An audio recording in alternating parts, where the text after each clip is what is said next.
dosen PM 1911100139 dari kelas 4D Manajemen. Di sini saya akan mempresentasikan atau menyampaikan materi mengenai manajemen mutu. Nah, apa sih yang kalian ketahui mengenai manajemen mutu? Manajemen mutu atau yang dikenal dengan kata Total Management Quality merupakan sebuah sistem yang menentukan kebijakan, merencanakan, mengontrol, dan mengembangkan kualitas mutu yang diberikan perusahaan. Nah, manajemen mutu juga dapat diartikan sebagai sebuah sistem yang membantu sebuah organisasi, perusahaan atau badan usaha untuk menguasai setiap kegiatan serta tugas dan tanggung jawab yang diperlukan dalam mempertahankan kualitas atau mutu perusahaan tersebut. Selanjutnya, ada perkembangan yang penting. Dalam manajemen mutu terdapat beberapa tahapan, yaitu tahap 1 inspeksi, tahap 2 kontrol kualitas, tahap 3 jaminan kualitas, dan tahap yang terakhir tahap keempat manajemen kualitas total. Yang pertama, pada tahap inspeksi memiliki ciri-ciri pembeda, salah satunya yaitu tahap pemeriksaan menggunakan sistem berbasis pemeriksaan sederhana. Nah, sistem berbasis inspeksi sering gagal menemukan item berkualitas buruk atau inspeksi 100% tidak pernah terbukti palsu karena mereka biasanya melakukan inspeksi dengan sangat teliti. Yang kedua yaitu pada tahap kontrol kualitas. Kontrol ini memiliki fitur pembeda, salah satunya yaitu fungsi penerimaan atau menerima yang baik dengan menolak dan memisahkan barang yang cacat, diganti dengan fungsi kolektif yaitu memanfaatkan hasil pemeriksaan untuk mencegah kerusakan di kafling di masa mendatang. Selanjutnya pada tahap jaminan kualitas memiliki ciri pembeda yaitu kontrol kualitas berdasarkan inspeksi diganti dengan jaminan kualitas berbasis pencegahan. Dan untuk tahap manajemen kualitas total mencakup semua jenis industri manufaktur serta servis, dan juga implementasi manajemen kualitas tetap membutuhkan visi manajemen puncak yang jelas dan tidak ambigu, dan penghapusan hambatan antar departemen secara bertahap. Selanjutnya ada pencapaian mutu. Tonggak pertama pencapaian kualitas adalah pemahaman akan tujuan produksi yang berasal dari kebijakan mutu perusahaan. Hal penting berikutnya adalah memahami dan memanfaatkan dua hal yang berbeda tetapi saling terkait dalam aspek kualitas, yaitu kualitas desain dan kualitas kesesuaian. Nah, kualitas desain merupakan kualitas yang ditentukan oleh desainer atas nama pelanggan, sedangkan kualitas kesesuaian yaitu mengukur sejumlah atau sejauh mana produk yang diproduksi sesuai dengan desain yang ditetapkan. Selanjutnya, pengendalian mutu. Menurut Alford dan Betty, kontrol kualitas adalah mekanisme di mana produk dibuat untuk mengukur hingga spesifikasi yang ditentukan dari permintaan pelanggan dan diubah menjadi persyaratan teknik dan manufaktur.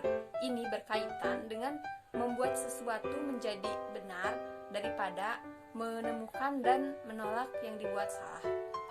Nah, dan untuk memastikan kualitas produk, kontrol kualitas ilmiah mengenali 3 fungsi berbeda, yaitu fungsi penerimaan, pencegahan, dan jaminan.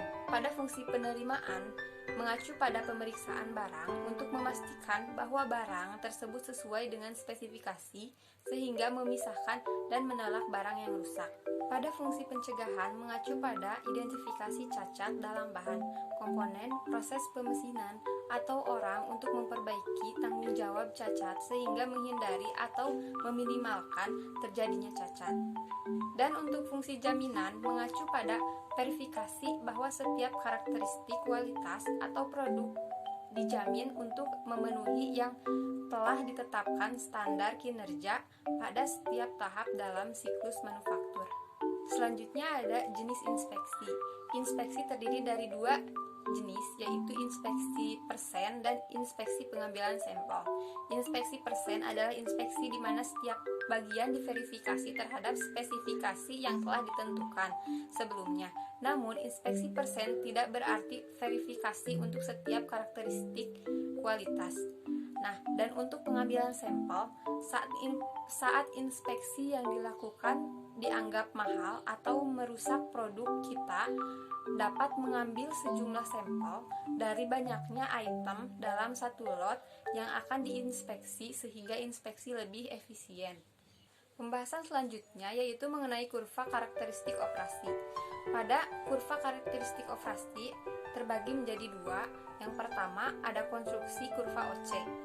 Karakteristik operasi memberikan probabilitas bahwa lot dengan presentase cacat tertentu harus diterima berdasarkan inspeksi pengambilan sampel. Kurva yang digambarkan pada grafik menunjukkan presentase cacat pada lot di sepanjang sumbu X dan probabilitas penerimaan dari lot di sepanjang sumbu Y. Adapun karakteristik dari kurva OC ini adalah kurva OC didasarkan pada asumsi bahwa jika lotnya besar dibandingkan dengan sampelnya probabilitas, kurva OC akan mengikuti distribusi binomial. Kurva OC yang ditarik untuk ukuran sampel N dan jumlah cacat yang terbaik memberikan probabilitas bahwa pengembalian sampel akan menerima banyak yang berisi presentase cacat tertentu yang ditawarkan kepadanya. Hanya dua titik pada kurva yang cukup untuk menentukan kurva OC. Hal ini dikarenakan bentuk kurva merupakan fungsi dari ukuran sampel dan angka penerimaan.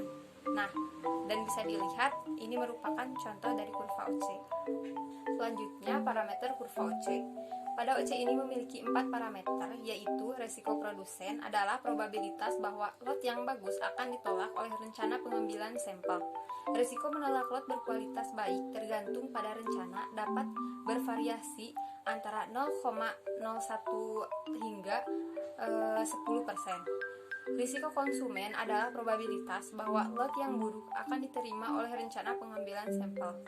Tingkat kualitas yang dapat diterima AQL adalah persentase cacat maksimum atau jumlah cacat maksimum per 100 yang untuk tujuan inspeksi pengembalian sampel dapat dianggap memuaskan sebagai rata-rata proses. Lot tolerance percentage defektif atau LTPD adalah tingkat cacat atau persen cacat atau jumlah cacat per 100 di mana lot dianggap sebagai lot buruk dan karena itu harus memiliki probabilitas penerimaan yang sangat rendah. Nah, dan gambar tersebut merupakan contoh dari kurva OC dengan parameter. Oke, selanjutnya ada rencana sampling atau sampel. Rencana pengambilan sampel yang biasa digunakan untuk atribut telah diklarifikasikan ke dalam 3 kategori sebagai rencana pengambilan sampel tunggal, rencana pengambilan sampel ganda, dan rencana pengambilan sampel berganda. Yang pertama, rencana pengambilan sampel tunggal, yaitu inspeksi pengambilan sampel di mana keputusan untuk menerima atau menolak lot didasarkan pada hasil pemeriksaan satu sampel. Yang kedua, pengambilan sampel ganda rencana adalah pengambilan sampel di mana keputusan untuk menerima atau menolak lot didasarkan pada hasil pemeriksaan paling banyak 2 sampel. Yang ketiga, pengambilan sampel berganda adalah jenis inspeksi pengambilan sampel di mana keputusan untuk menerima atau menolak lot didasarkan pada pemeriksaan kemungkinan lebih dari 2 sampel. Selanjutnya ada pengendalian proses statistik. Nah, kontrol proses statistik atau SPC mencegah terjadinya kerusakan dengan melakukan kontrol atas proses daripada memeriksa kesesuaian barang setelah diproduksi. Lanjut, ada bagian kontrol untuk pengendalian proses. Tujuan mendasar dari pengendalian proses adalah untuk mengembangkan sistem yang membedakan antara variasi karena penyebab kebetulan dan yang karena penyebab yang dapat dialihkan sehingga yang terakhir dapat diidentifikasi dan dihilangkan sehingga meningkatkan kualitas produk. Alat dasar yang digunakan untuk tujuan ini disebut diagram kendali. Diagram kendali adalah tampilan visual dari hasil pemeriksaan sampel suatu produk. Alhamdulillah, materi telah saya sampaikan dan sekarang saatnya saya akan membacakan kesimpulan dari materi manajemen mutu yang telah saya presentasikan atau paparkan tadi. Kualitas memiliki banyak definisi dan arti, tetapi sekarang ini terkait langsung dengan kepuasan pelanggan. Fungsi kualitas telah berkembang dari inspeksi ke QC dan QA dan ke TQM. Untuk membangun kualitas ke dalam produk, kualitas harus dimiliki pada kedua tahap, kualitas desain dan kualitas kesesuaian. Kontrol kualitas pada barang yang dibeli memerlukan pendekatan yang berbeda daripada barang yang diproduksi. Total Quality Management adalah filosofi untuk mengelola bisnis yang berfokus pada kebutuhan pelanggan. TQM adalah filosofi manajemen yang berupaya untuk mengintegrasikan semua fungsi organisasi atau pemasaran, keuangan, desain, teknik, dan produksi, layanan pelanggan, dan lain-lain.